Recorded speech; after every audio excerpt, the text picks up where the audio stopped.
ஓம் சைராம், ஜெய் சைராம். என் அன்பின் பிரியமே, ஏதாவது ஒரு வடிவில் இன்று உன்னை நான் சந்திக்கப் போகிறேன். என்னை அலட்சியமாக எண்ணாதே குழந்தையே. உன் மிகப்பெரிய பிரச்சனை ஒன்று இன்று முடிவுறப் போகிறது. உன் வாழ்வின் நோக்கம் எதுவென்று உனக்கு நான் உணர்த்தினேன். ஆனாலும் நீ சில நேரம் மாயையின் பிடியில் செல்லும்போது அதை மறந்து போகின்றாய். மாயை இதுவென்று உனக்கு காண்பித்தாலும் அதுவே உண்மை என்று மீண்டும் அதன் பின்னே செல்லும் மனம் இன்னும் உனக்கு உள்ளது. இன்பம் என்று காண்பித்து அதில் துன்பத்தை வைப்பதுதான் மாயையின் வேலை. அதை வெல்லும் சக்தியையும் ஞானத்தையும் உனக்கு கொடுப்பதுதான் என் வேலை. எத்தனை முறை நீ வழி தவறினாலும் என் பிள்ளை உன்னை மீண்டும் நல்வழிக்கு நான் அழைத்து வருவேன். நீ ஏற்றும் தீபத்தில் நான் ஒளியாய் வருவேன். உனக்கு நீ எதிர்பார்த்த நல்ல முடிவை நான் தருவேன். வானத்தில் பறக்கின்ற பறவையை பார்த்து நீ அதிசயமடைகின்றாய். பறவையோ நடந்து போகும் மனிதனை பார்த்து அதிசயமடையும். பறவையின் பார்வையில் உனக்கான வாழ்க்கை சுதந்திரமானது என்றும் சந்தோஷமானது, நிம்மதியானது என்றும் நினைக்கும்.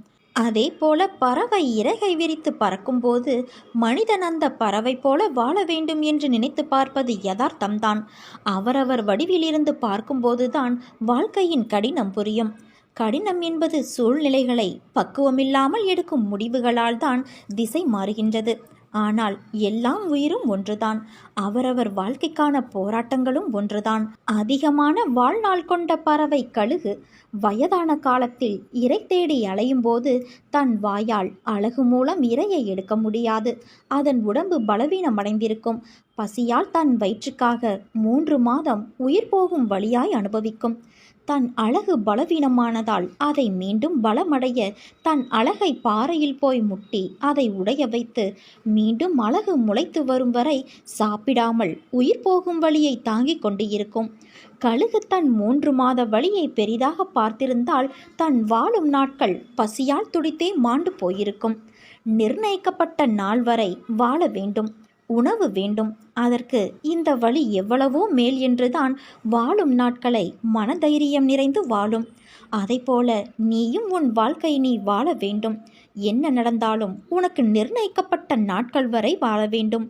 அதற்காக சில வழிகளை நீ சந்திக்க நேரிடும். அதைத்தான் நீ அனுபவித்து கொண்டு இருக்கிறாய். உன்னுடைய துன்பமான நாட்கள் முடிந்து போய்விட்டன குழந்தையே. போராட்டத்தில் நீ வெல்வது உறுதியாகிவிட்டது. உன் கையளவில் உள்ளது உன் வெற்றியின் இலக்கு. அதனால் கொஞ்சம் பொறுமையோடும் நம்பிக்கையோடும் இரு. நிகழ்கால வாழ்க்கைதான் உன்னுடையது. உனக்கான நேரம். அதை சரியாக பயன்படுத்தி கொண்டு வாழ்வில் உள்ள தற்போதைய தேவையை கவனி. பிறகு எதிர்கால வாழ்க்கை நிச்சயம் அழகானதாய் அமையும். ஆசைகள் வேறு, கனவுகள் வேறு. அதை புரிந்து கொண்டு செயல்படு. எல்லாம் சரியாகிவிடும். எதற்கும் கலங்காதே. உன்னோடும் உன் குடும்பத்தோடும் நான் இருக்கிறேன் தங்கமே. இன்று நீ கஷ்டப்படுகிறாய் என்றால் நாளை உனக்கு மிகப்பெரிய நன்மை காத்திருக்கிறது என்று தெரிந்து கொள். துணையாக நான் இருக்கின்றேன். பயப்படாமல் உன் வாழ்க்கை பயணத்தை நீ மேற்கொண்டு நட. என் சம்மதமில்லாமல் மரணம் கூட உன்னை தொட முடியாது. அதிசயம் வந்து கொண்டு இருக்கிறது குழந்தையே. என்னை நம்பு. நீ நினைக்க முடியாத மிகப்பெரிய அற்புதத்தை உன் வாழ்வில் நான் விரைவில் நிகழ்த்துவேன். நல்ல செய்தி ஒன்று உனக்காக காத்து கொண்டு இருக்கிறது. மகிழ்ச்சியோடு தயாராக இரு. வாழ்க்கையே போராட்டங்கள் நிறைந்ததாய் இருக்கின்றது. எல்லா கஷ்டங்களும் வருகிறது போல தோன்றுகிறதா? நிச்சயம் நீ வாழ்க்கையில் ஜெயிக்க பிறந்த குழந்தை. வாழ்க்கையில் சந்தோஷங்கள், கஷ்டங்கள் வருவது இயல்புதான். அதை தாண்டி மன வலிமையை சோதிப்பது போன்ற நிகழ்வுகள் நடக்கிறது என்றால் நீ சரியான பாதையில்தான் பயணிக்கின்றாய் என்று அர்த்தம். என் வார்த்தைகள் உனக்கான எல்லா வலியையும் போக்கும். அனைத்தையும் கடக்க மன உறுதியை கொடுக்கும். என் ஆசிர்வாதத்தை நிறைந்த மனதோடு நான் உனக்கு அருள்வேன் என் குழந்தையே. உன் கையில் நிச்சயம் நான் கொடுக்கும் பிரசாதத்தை நீ வாங்குவாய். வாக்குவாதங்களில் ஒருபோதும் ஈடுபடாதே. அது உன் நிம்மதியை தொலைத்துவிடும். நீ என் தேவையில்லாத விஷயங்களுக்கு நேரத்தை செலவிடுவதையும் அதற்கு வருத்தப்படுவதையும் நான் விரும்பவில்லை. என் பிள்ளையின் நிம்மதிதான் எனக்கு நிம்மதி. நீ நிம்மதியில்லாமல் நான் எப்படி நிம்மதியோடு இருப்பேன்? ஆனால் உன் மனதை ரணப்படுத்தி பார்க்க நினைப்பவர்கள்தான் தெரிந்தே உன்னிடம் வலிய வருகிறார்கள். ஒரு வார்த்தையோடு அவர்களுக்கு பதில் கூறு. அப்படி இல்லை என்றால் என்னை நினைத்துக்கொள். அவர்களுக்கு தக்க பதிலடியை நான் கொடுப்பேன். நல்ல வாழ்க்கை வாழ நினைப்பவர்கள் காயப்படுவார்கள், ஆனால் அவர்கள்தான் வாழ்க்கையில் என்றும் ஜெயிப்பார்கள். நீ வாழ்க்கையை ஜெயிப்பதற்காக பிறந்த என் குழந்தை. நிச்சயம் நீ வசந்தமாக வாழ்வாய் குழந்தையே. நான் என்று உன் கரம் பற்றினேனோ அன்று முதல் இன்று வரை நீ கேட்டாலும் கேட்காவிட்டாலும் உனக்கு நன்மையை மட்டுமே செய்வேன் என கங்கணம் கட்டிக்கொண்டு உன்னை சுற்றி வருகிறேன். அதனால் கலக்கமடையாதே, திகைப்படையாதே. நடப்பதெல்லாம் நல்லதாகவே நடக்கும். உன்னுடைய பாரங்களை என் பாதத்தில் சமர்ப்பித்துவிட்டு எதற்காகவும் கலங்காமல் தைரியமாக இரு. வெகு நாட்களாக நிறைவேறாமல் இருக்கும் காரியம் கைகூடி வரப்போகிறது. நீ துயரத்திலிருந்து விடுபடப் போகிறாய். வீணாக வருத்தப்படுவதை தவிர்த்து விடு. உன் வாழ்க்கைக்கு நானே பாதுகாப்பு. நல்ல வாழ்க்கையை உனக்கு நான் அளிப்பேன். வருத்தப்படாமல் பொறுமையாக இரு குழந்தையே. கர்ம வினையை நீ இப்போது அனுபவித்து வருகின்றாய். பல இழப்புகள், உறவுகளிடத்தில் அவமரியாதை, பல எதிர்ப்புகள். அனுபவித்த கஷ்டங்களை சொல்ல வார்த்தைகள் இல்லை. உன் வாழ்க்கையை நிர்ணயிக்கப் போவது நான். உன் வாழ்க்கை தரத்தை மாற்றியமைப்பது என் பொறுப்பு. உன் வம்சாவளி நன்றாக செழிக்கப் போகிறது குழந்தையே. அந்த தருணத்தில் உனக்கு நான் அள்ளி அள்ளி தரப்போகிறேன். எதுவும் நிரந்தரமில்லை. எதையும் வெளிக்காட்டாமல் இருக்கும் உன்னுடைய நற்குணம் எனக்கு மிகவும் பிடித்திருக்கின்றது. உன்னை பாதுகாத்து கரை சேர்ப்பது என்னுடைய பொறுப்பு. தன்னம்பிக்கை இழந்து விடாதே. நான் இருக்கின்றேன். உனக்கான இலக்கை நோக்கி நீ போய்கொண்டே இரு. உனக்கு துணையாக நான் இருப்பேன். உன் கஷ்ட காலங்கள் முடிவுக்கு வந்துவிட்டது. நீ இழந்த அனைத்தும் உன்னிடம் வந்தடையும் நேரமும் வந்துவிட்டது. இந்த கடந்து போன கடினமான நாட்களிலும் என்னை மறவாமல் எனக்கு அன்போடு அமுது படைத்த உன்னை நினைத்து என் கண்களில் கண்ணீர் அருவியாக பெருகுகிறது. நான் வணங்கும் தெய்வமாக நீ இருக்க எனக்கென்ன துன்பம் வந்துவிடும் என இருந்த உன்னுடைய வாழ்க்கை மற்றவர்களுக்கு உதாரணமாக போகிறது. நீ விதைத்த நல்ல செயல்கள் என்ற விதைகள் விருட்சமாக வளர்ந்து விட்டது. அது கனி கொடுக்கும் காலமும் வந்துவிட்டது. என்னோடு சேர்ந்து அதை ருசிக்க தயாராக இரு. உன் குடும்பம் என்றும் சீரும் சிறப்போடும் என்னுடைய ஆசிர்வாதத்தில் வாழையைப் போல குலைத்தள்ளி தலை தோங்கும். பாரம் சுமப்போரான என்னிடம் உன் பாரத்தை இறக்கி வைத்துவிட்டு நம்பிக்கையோடும் பொறுமையோடும் காத்து கொண்டிரு. உன் பாரத்தையும் வலியையும் நான் என் மீது ஏற்றிக்கொண்டு உனக்கு சுகத்தை மட்டுமே வழங்குவேன். காத்திருக்க கற்றுக்கொள் என் குழந்தையே. ஏனென்றால் எல்லாவற்றிற்கும் ஒரு உரிய நேரம் வரும். அந்த நேரம் வருவதற்குள் ஏன் இவ்வளவு அவசரப்படுகிறாய்? அவசரப்படுவதால் உன் நிம்மதி தொலையுமே தவிர வேறு எதுவும் நடக்கப் போவதில்லை. போனது போகட்டும். அதை பற்றி நீ கவலை கொள்ளாதே. அதைவிட சிறப்பான ஒன்றை நான் உனக்கு தருவதற்காக காத்து கொண்டு இருக்கிறேன். அதை பெறுவதற்கு நீயும் தயாராக இரு. உன் அன்பின் ஆழத்தையும் பக்தியின் தூய்மையையும் பலத்தையும் விசுவாசத்தையும் எவ்வளவு உன்னதமானது என்பதை நான் அறிவேன். எல்லாம் சரியாகிவிடும். எதற்கும் மஞ்சாதே. உன்னோடும் உன் குடும்பத்தோடும் நான் இருக்கின்றேன். என் பரிபூரண அருளும் ஆசிர்வாதமும் அன்பும் பெற்ற என் செல்ல குழந்தை நீ. நாளை மிகப்பெரிய நன்மை ஒன்று உன் வீடு தேடி வர உள்ளது. சோதனை காலங்கள் அனைத்தையும் சாதனை காலங்களாக நான் மாற்றிக் கொடுப்பேன் குழந்தையே. கவலைப்பட்டு கொண்டே இருக்காதே. உன் கஷ்டங்கள் எல்லாம் தீர்ந்தது. உன் மனக்குழப்பத்திற்கான தீர்வை விரைவில் நான் உனக்கு ஒரு அற்புதம் மூலம் தருவேன். நல்ல முடிவை தருவேன். தற்போதைய நிலையை பற்றி கலங்கி கொண்டு இருக்காதே. அனைத்தும் மாறப்போகிறது. நான் மாற்றுவேன். அறிந்தும் அறியாமலும் நீ ஒரு தவறை செய்துவிட்டால் என்னிடம் அதை சரணடைந்து விட்டு அந்த தவறையும் நீயே திருத்தி கொண்டால் வாழ்வில் நிச்சயமாக ஒரு மாற்றம் உனக்கு நிகழும். இது என் உறுதியான சத்திய வாக்கு. உனக்கென்று வரக்கூடிய பிரச்சனைகளை எல்லாம் நான் நிச்சயமாக பாதுகாப்பது என்னுடைய கடமையாகும். என்னையே நினைத்து கொண்டு இருக்கும்போது எவ்வாறு நான் உன்னை கைவிடுவேன்? நான் உன் துணையாக நிற்பேன். நிச்சயம் ஏதாவது ஒரு ரூபத்தில் வந்து உனக்கு நல்வழி காண்பிப்பேன். என்னை சுற்றியுள்ளவர்களில் யாரெல்லாம் என்னிடம் சுயநலத்தோடு இருக்கிறார்கள் என்று தெரியவில்லை என்று புலம்புகிறாய். இவ்வுலகில் வாழும் அனைவருக்கும் ஏதாவது ஒரு செயலின் மீதோ அல்லது ஒரு நபரின் மீதோ ஒரு பொருளின் மீதோ சுயநலத்தோடு தான் இருப்பார்கள். இன்றும் இருக்கிறார்கள். சுயநலம் நல்லதுதான். ஆனால் அதில் உள்ள வரைமுறைதான் அதன் தன்மையை எடுத்து காட்டுகிறது. இறைவனிடம் எல்லோரும் நன்றாக இருக்க வேண்டும் என்று வேண்டுவதும் ஒரு சுயநலம்தான். ஆனால் அதில் உலக நன்மை அடங்கியுள்ளது. அதுவே நான் என் குடும்பம் மட்டும் நன்றாக இருக்க வேண்டும் என்று இறைவனிடம் பிரார்த்தனை செய்வது இரண்டாவது வகையான சுயநலமாகும். நான் மட்டும்தான் நன்றாக இருக்க வேண்டும், வேறு யாரும் என்னை விட முன்னேற்றமடைந்து விடக்கூடாது என்று நினைப்பதுதான் உண்மையான சுயநலம். அது மிக மிக தவறு. இவர்கள்தான் சுயநலம் கொண்ட தீங்கு விளைவிக்கும் எண்ணம் கொண்டவர்களாவர். எந்த சூழ்நிலையிலும் ஒருவருடைய சுயநலம் மற்றவர்களின் உணர்வுகளையும் மற்றவர்களுக்கு துன்பம் விளைவிக்கும் விதமாகவும் இருக்கக்கூடாது. உன் கண்முன்னே ஒருவருக்கு உதவி தேவைப்படுகிறது என்றால் அதை நீ அந்த நிமிடமே உன்னால் முடிந்ததை உதவ வேண்டும். அதை விட்டுவிட்டு உனக்கு நேரமில்லாமல் இருப்பது போல வெளியேறுவதும் உண்மையான சுயநலம்தான். அதே சமயம் நீ செய்த உதவியை எல்லோரிடமும் நான் தான் அவருக்கு இக்கட்டான சூழ்நிலையில் உதவி புரிந்தேன் என்று தம்பட்டம் அடித்துக் கொள்வது கூட சுயநலமே. இவற்றையெல்லாம் மனதில் கொண்டு சூழ்நிலைக்கு ஏற்ப செயல்பட்டு யார் யாரெல்லாம் சுயநலத்தோடு இருக்கிறார்கள் என்பதையும் அவர்களிடம் எவ்வாறு செயல்பட வேண்டும் என்பதையும் தெரிந்து கொள். கவலை கொள்ளாமல் நிதானத்தோடும் நம்பிக்கையோடும் கடமைகளை செய். உன் காரியம் கைகூடும். உனக்கு எல்லா சூழ்நிலைகளிலுமே நான் துணை நிற்பேன்.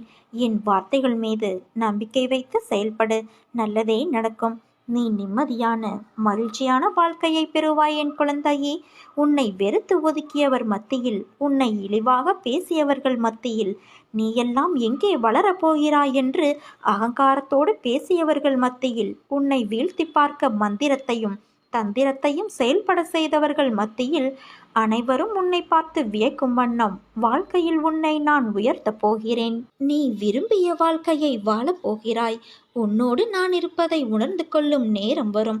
கலங்காதே. எந்த சூழ்நிலையிலும் உன்னை நான் கைவிட மாட்டேன் தங்கமே.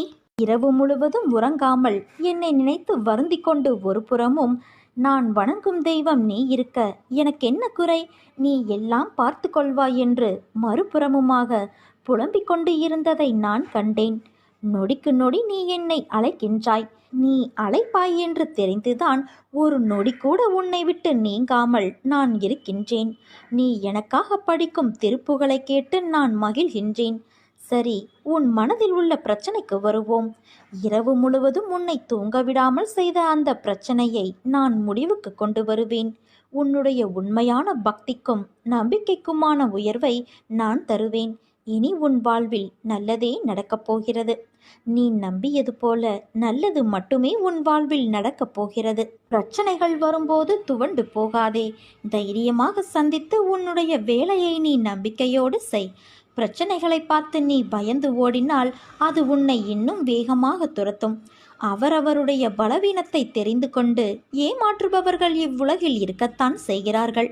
அதற்கெல்லாம் அஞ்சாதே குழந்தையே.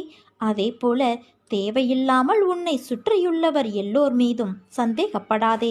நம்பிக்கையோடும் நேர்மையாகவும் உண்மையாகவும் வாழ்பவர்களுக்கு தீங்கு விளைவிக்கும் எண்ணத்தோடு இருப்பவர்கள் தானாகவே அவர்கள் வாழ்விலிருந்து விலகும்படி அவர்களின் தீய செயல்களை அதை செய்துவிடும். அதனால் நீ அமைதியாக இரு என் குழந்தையே. ஒன்றை மட்டும் புரிந்து கொள். சூழ்நிலைக்கு ஏற்ப அனுசரித்து போக வேண்டும். எப்போது எதிர்கொள்ள வேண்டும் என்பதை தெரிந்து வைத்துக்கொள். உன்னை ஒருவர் மனரீதியாகவும் உடல் ரீதியாகவும் துன்புறுத்தினால் அதன் ஆரம்ப நிலையிலேயே நீ அதை தடுக்க வேண்டும். இல்லாவிட்டால் பேரிழப்பிற்கு அதுவே வழிவகுக்கும். கவலை கொள்ளாதே. இந்த நிலை கூடிய விரைவில் மாறும். உன் காலம் வரும் வரை நீ பொறுத்திரு. நீ வாழ்க்கையில் ஜெயிக்கப் போகிறாய். உனக்கு திரும்ப திரும்ப வலியுறுத்துகிற ஒரே விஷயம், கஷ்டம் என்பது உனக்கு மட்டும் நிலையானது அல்ல. உலகில் பிறந்த எல்லோரும் பல சூழல்களில் அனுபவிக்கப்பட வேண்டிய ஒன்று அது. அதை வாழ்வில் சமாளிக்க தெரிந்தவர்கள் விதியை இறைவன் அருளால் மாற்றி வாழ்க்கையில் உயர்வார்கள். இதனால்தான் நான் உன்னை கவலை கொள்ளாதே என்று சொல்கிறேன். இந்த நிலை நிச்சயமாக மாறும் என்றும் கூறுகிறேன். ஆனால் நீயோ அதை புரிந்து கொள்ளாமல் நம்பிக்கையின்றி எந்நேரமும் கவலைப்பட்டு கொண்டே இருக்கிறாய். பயந்து தளர்ந்து தன்னம்பிக்கை இழந்தவர்கள் தோற்று போவார்கள் குழந்தையே. வாழ்க்கையில் ஜெயிப்போம் என்ற நம்பிக்கையோடு செயல்படு. இன்று இல்லை என்றாலும் நாளை நீ நிச்சயம் வெற்றி பெறுவாய். உள்ளத்தாலும் உடலாலும் நீ ஓய்வின்றி உழைக்கிறாய். அதற்கான பலன் நிச்சயம் ஒரு நாள் உன்னை வந்து சேரும். நீ வாழ்க்கையில் உயரப்போகிறாய் குழந்தையே. உறக்கச் சொல். இந்த உலகமே உனக்குத்தான். நான் அனைத்தையும் அறிவேன். அனைத்து வளங்களும் உன்னை வந்து சேரும் காலம் வந்து விட்டது. எனக்கு மட்டும் ஏன் இவ்வளவு பெரிய கஷ்டம்? ஏன் என் வாழ்க்கையில் இவ்வளவு துயரங்கள் என்று கவலை வேண்டாம். நீ இப்படி சொல்வதையும் எண்ணுவதையும் முதலில் விடு. உன் அனைத்து பாரத்தையும் நான் தாங்கிக் கொண்டு இருக்கிறேன். அதனால் நீ எதற்காகவும் கவலை கொள்ளாதே குழந்தையே. இருப்பதை வைத்து வாழ கற்றுக்கொள்.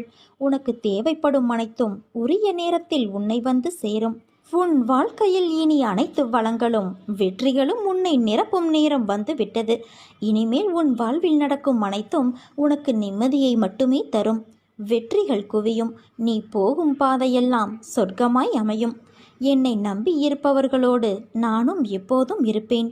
இதை ஒவ்வொரு நிகழ்விலும் நீ உணர்வாய்தானே? உன்னை நல்வழிப்படுத்த வேண்டும் என்ற பொறுப்பு எனக்கு உள்ளது. ஏனென்றால் என் பரிபூரண அருளும் ஆசிர்வாதமும் அன்பும் பெற்ற என் செல்ல குழந்தை நீ. என் தங்கமே, மனதில் உள்ள சங்கடங்களை மறைத்துக்கொண்டு எத்தனை நாட்களுக்குத்தான் வாழ்வது? உன் மனதிலிருந்து நீ நிம்மதியை எப்போதோ இழந்துவிட்டாய். அமைதி வெறும் வார்த்தைகளில் இருக்கிறதே தவிர மனதில் இல்லையே. வெளியே சொன்னால் கௌரவம் போய்விடும் என நினைத்து நீ மனதில் பூட்டிய விஷயங்கள் இன்று உன் உடலையும் சேர்த்து பாதிக்கும் நிலைக்கு உன்னை தள்ளி இருக்கிறது. எதையோ இழந்துவிட்டது போன்ற பரிதவிப்பிலேயே ஒவ்வொரு நாளையும் ஒரு யுகமாக நீ நகர்த்தி வருகிறாய். மெல்ல மெல்ல நீ தளர்ந்து விட்டாய். என்னை புரிந்து கொண்டு என்னை தேற்றுவார் யாரும் இல்லை என மனதில் தவிக்கின்றாய். குழந்தையே, உன்னை தேற்றுவதற்காகவும் உனக்கு உதவிகள் செய்வதற்காகவும் இதோ நான் உன்னோடு இருக்கிறேன்.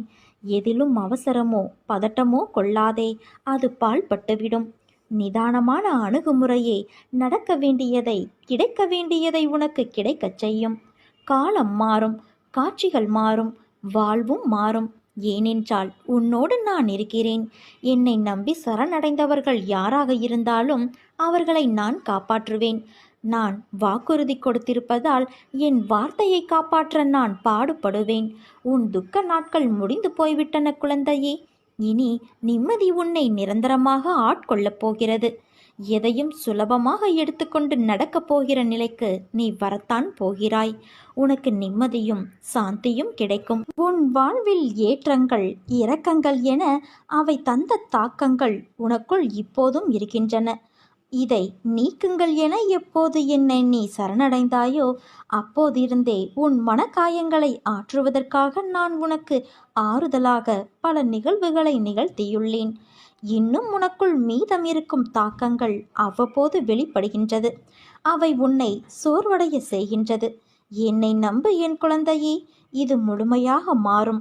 நீ நேர்மறை எண்ணங்களால் உன் வாழ்வை இப்போது அழகாக செதுக்கிக் கொண்டு இருக்கிறாய். இதை பற்றி நீ மற்றவருக்கு எடுத்துரைத்தாலும் புரியாது. உனக்கான முழுமையான மாற்றம் விரைவில் கிடைக்கும். அப்போது நீ உறுதியான தன்னம்பிக்கையுள்ள ஒரு மனிதனாய் வாழ்வை வாழ ஆரம்பித்து விடுவாய். என் துணையால் இனி உன் வாழ்வில் என்றுமே ஏற்றம்தான். உன் காரியங்கள் அனைத்தும் வெற்றி பெறப்போகிறது. விடியலை பார்க்க தவித்து கொண்டு ஏங்கியிருந்த காலத்திற்கு இனிமேல் உன்னை நான் அழைத்துச் செல்லப் போகிறேன். தயாராக இரு. என்னிடம் கேட்ட விஷயங்களுக்கு மனதில் இருந்த வலியால் மனம் வெந்து போய் நீ பரிதவித்த விஷயங்களுக்கு எல்லாம் பலன் கிடைக்கப் போகிறது. போகும் பாதை எப்படி என்றுதானே கேட்கிறாய்? நம் பாதையில் நீ பயப்படும் அளவிற்கு அங்கே உன்னை காயப்படுத்த யாரும் இல்லை. நீயும் யாரையும் காயப்படுத்தவும் முடியாது. ஏனென்றால் உன்னோடு நான் இருக்கிறேன். பச்சை நிறமுடைய பசுமையான நிலங்கள் போலத்தான் உன் பயணம் ஆரம்பிக்கும். உன் நிம்மதியும் சந்தோஷமும் அழகாய் பூத்து குலுங்கும் வண்ண மலர்களைப் போல நீ மலர்வாய். உன் வெற்றிகள் நேரறிவு போல பொங்கி எழுந்து உயர்ந்து நிற்கப் போகிறது. உன்னை நான் தவிக்கவிட்டு எங்கே போவேன்? நிமிர்ந்து நிற்க பழகிக்கொள். ஏனென்றால் இனிமேல் அதுதான் உன் காலம். நீ போராடிய காலத்தை மறவாதே குழந்தையே. நீ கஷ்டத்தில் கற்ற பாடத்தை மறந்து விடாதே. இவைகள்தான் உன்னை நல்ல மனிதராய் மனுஷியாய் உருவாக்கும். என் செல்ல குழந்தை எப்படி பெயர் வாங்க வேண்டும் என்று நினைத்தேனோ அது எல்லாம் நடக்கப் போகிறது. என் வார்த்தைகள் உனக்கான இரத்த ஓட்டத்தைப் போல இனிமேல் என் நாவில் தோன்றும். அந்த சொற்களின் பேரருளையும் நீ பெறுவாய். நீ எதற்கும் பயப்படாதே, கலங்காதே, உன்னில் நிச்சயம் வெற்றி என்ற தீபத்தை நான் ஏற்றுவேன். நீ உன்னில் பார்க்கும் அனைத்துமாய் அகிலத்தின் ரூபமாய் உனக்கு நான் இருப்பேன்.